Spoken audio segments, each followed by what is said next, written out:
We're going to roll the music. 2 secs. Shoot, I don't have my computer in front of me.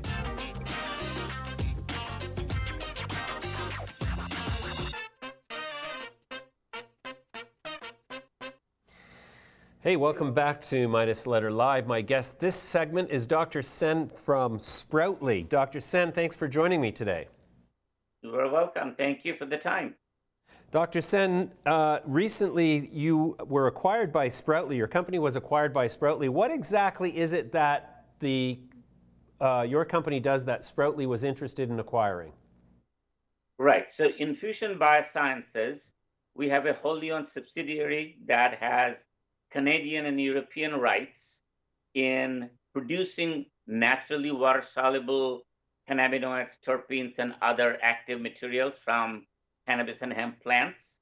And so that subsidiary with the Canadian and European rights is what got merged into Sproutly. Interesting. And it's this making cannabinoids soluble. Is that something that others can't do or are having a hard time doing? Well, historically, they have taken oil extracted from cannabis and they have tried to formulate using technologies that have been around, like emulsification, encapsulation, and the like. Those technologies have been used for about the last 40 years. So that's what the industry has been doing. What we were able to do, and that's what the innovation is pull out from the plant itself, not free oil, but water-soluble forms of the cannabinoids, just like in that picture that you see. Cholesterol in the human body exists in water-soluble form in our blood, but as free oil in our tissues. So that's what we've been able to do, is to pull out the water-soluble forms of cannabinoids and terpenes from the plant itself.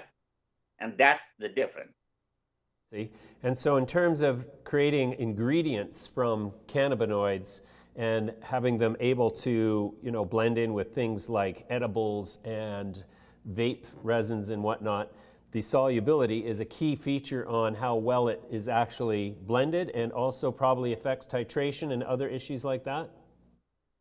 The key feature of the water-soluble is that you can put it into any beverage. And in fact, if I have a little bit of time, I'll show you the difference between putting our water-soluble in, let's say, water or non-alcoholic beer, and what happens if you put oil into a beverage formulation. So, and therein lies the biggest difference, is that if the material is naturally water-soluble, it mixes into any beverage of any nature that's water-based. Interesting.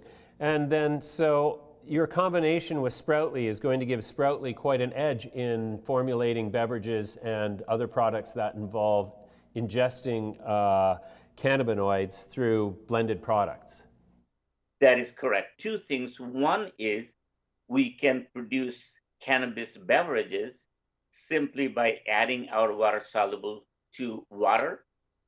In addition, what we can do, actually being able to have it in water solution, we can apply our material to literally any beverage with the infused 2O, as we call it, which is a naturally water-soluble cannabinoids. And the bio-natural oil that also comes out of the process, we can add that to any edible where now oils are used. In fact, with a joint venture partner, Infusion is in the process of launching edibles, namely candies, that use our bio-natural oil. Okay. There are other companies out there that are making things like beer and soft drinks and energy drinks or drinks in those categories who claim to be able to create soluble cannabinoids in their products. If they're not using the same process, are they? Or are there many ways to achieve this? Well, what is achievable, and that's what that has been done for, as I said, last 3 or 4 decades, is to take oil and make it what would be technically, scientifically called water compatible or water miscible. And that's what the industry has done by first getting the THC or CBD oil and then making it miscible with water. What we have done is absolutely different, and that is pulling out the water soluble form in a way that Mother Nature made it in the plant itself. So there is a huge difference in us in laboratory or with technologies formulating oil into water or mimicking the way Mother Nature does in every single organism, and that is to produce naturally water soluble forms of literally all different oils that exist in a plant or a human. Okay, so then that's the difference is one group is making water miscible products and you're making water soluble products. That is correct. So when you start with oil and formulate it with a whole host of technologies, at the best you can make it water miscible. So that the huge difference is when it goes into the body recognizes it not as naturally water soluble, but it has been mixed or blended with water. So then the body has to take that material, reprocess it to make it naturally water soluble, and then become active. And that's why our water soluble material is very fast onset, less than 5 minutes, very fast offset, less than 60 minutes. Whereas oils formulated with the technologies and made water miscible or water compatible, their onset time is potentially faster than free oil, but the offset time and the efficiency is exactly the same as free oil that has been used for literally a long time until people tried to make the oils water miscible. Interesting. So this is based on a technology that won a Nobel Prize in the 1980s. Can you sort of elaborate on that process and that technology and how this sort of, it relates back to that? Sure. So in the 1970s, and actually through the 1970s, when somebody went in to get their blood drawn and wanted to determine heart attack possibilities and the like, they were back then measuring total cholesterol and total triglycerides, which are both oil in our body.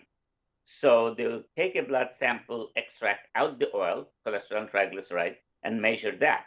In the 1980s, Doctors Brown and Goldstein out of UT Southwestern in Texas discovered that there are actually what are now known as HDL and LDL and VLDL that exist in blood in a water-soluble form. That led to a complete transformation in the way we now diagnose heart attack risk and so on and so forth, where we actually measure, if you look at your blood chemistry profile, the amounts of HDL and LDL and the ratios and the like. So those are new methods of analysis and looking at water-soluble forms of cholesterol. So what we said is, does that happen with respect to cannabinoids and terpenes and other oils in plants? And that was the foundational discovery that led us to realize that yes, just like cholesterol in the human body, THC, CBD, cannabinoids, terpenes do exist as naturally water-soluble form in plants. And then our patent pending process was to be able to pull them out without destroying their naturally water-soluble form, which is what happens when you extract with organic solvents like butane, ethanol, or supercritical CO2, where you destroy the infrastructure and isolate out the free oil. So our discovery was really along the lines of the discovery that Drs. Brown and Goldstein had, which was to recognize that there are naturally water-soluble forms which can readily be added to anything that's water-based without having to add anything, formulate anything. Okay, you mentioned patent pending. So are we to infer from that statement that your technology has a lot of intellectual property associated with it and that you're in the process of protecting it through patents? Correct. So the patenting process is what the strategy we have taken. We have filed patent applications in the United States. And the way it works is that secures what's called a priority date. And then you go into a global mode within about 1.5 to 2 years. And we intend to apply for those patents literally in all major commercial countries. The add-on that we have, a unique situation, is that we are keeping our proprietary reagents that we use to pull out the water soluble as trade secret. So the patenting process will prevent other people from coming up with or protecting or getting protection on comparable processes, but our real protection gets added to that in that our reagents are going to remain quiet as a trade secret that we will provide to our partners literally all over the globe. Initially, Sproutly for Canada and Europe will be able to use those reagents to practice the process. And then eventually, when we are progressing much further along the patenting process, we will decide how else we want to file patents. For example, the formulations that we have created already, they will be filed as individual single-use patents. It'll be kind of a web of intellectual property that'll both protect us and allow us to prevent other people from doing something comparable. Interesting. So then now that you're sort of a public company and are going to access capital from public markets, what are the sort of near-term projects that you're hoping to execute as a result of your new partnerships? The first set of products obviously will be in Canadian markets, and we will use first our oils, both THC cannabis oils and so on and so forth, because unlike other oils that have been extracted away from everything in the plant with organic solvents or CO2, ours retain the complete spectrum of all the oils, including, by the way, the vitamin oils like vitamins A, E, omega oils that are found in plants. All of those are in our what we call bio-natural oil. And so those are going to be formulated into tinctures as well as capsules. So those are the near-term ones as soon as we get our extraction and sales license. But the real focus, which we hope will happen to be approved by Health Canada sometime in the 2019, are going to be beverages. And that will range from non-alcoholic beer and wine all the way to energy drink lookalikes, relaxation like sleep promotion beverages, and for that matter, simply water with either sparkling or still water with cannabis component. So we will cover the entire gamut of the $50+ billion beverage industry. That includes bottled water to functional beverages.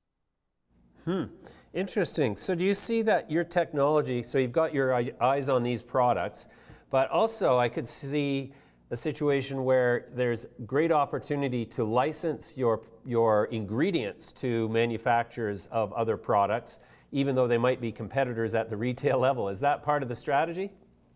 Yes, absolutely. And this is pretty much same as what the biotechnology started doing back in starting from late 70s.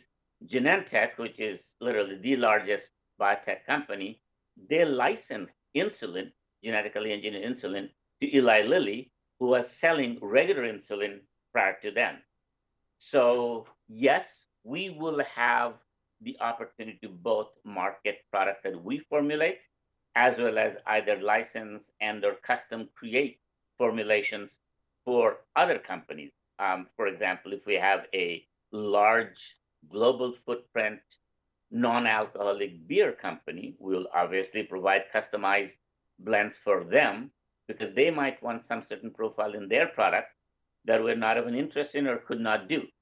So yes, you're absolutely right. This opens up for us to play both in our own product category as well as working with others to leverage our technology into their product portfolio. Fantastic. And so when does this all start to generate a profit? Good question. I would hope as soon as we get the beverages in the marketplace, that's when you'll see the profit growth. But our goal is with the edibles like tinctures and capsules, with the oil itself, is to start generating revenues as soon as we get the sales license and start cultivating both internally in our Toronto facility, as well as be able to procure biomass from other people and produce even more oil. Because in our process, we're producing both the infused 2O and the bio-natural oil. And the oils are easier right now because people are used to it. And we can readily take that to market very quickly. The water-soluble material, as you probably know, real beverage requires a lot of formulation work, and the type of product that you see in the marketplace, like some of the states in the US, they really are not real beverages. They have stuff that can get people high, but that is not what the beverage industry is really looking for. They're looking for clean tasting, low dose, proper functionality in their beverages. Okay, well, Dr. Sen, that's very enlightening, and congratulations on the transaction. We're going to come back to you in due course and see how you're making out. Thank you very much for your time today. Great, thank you. Take care.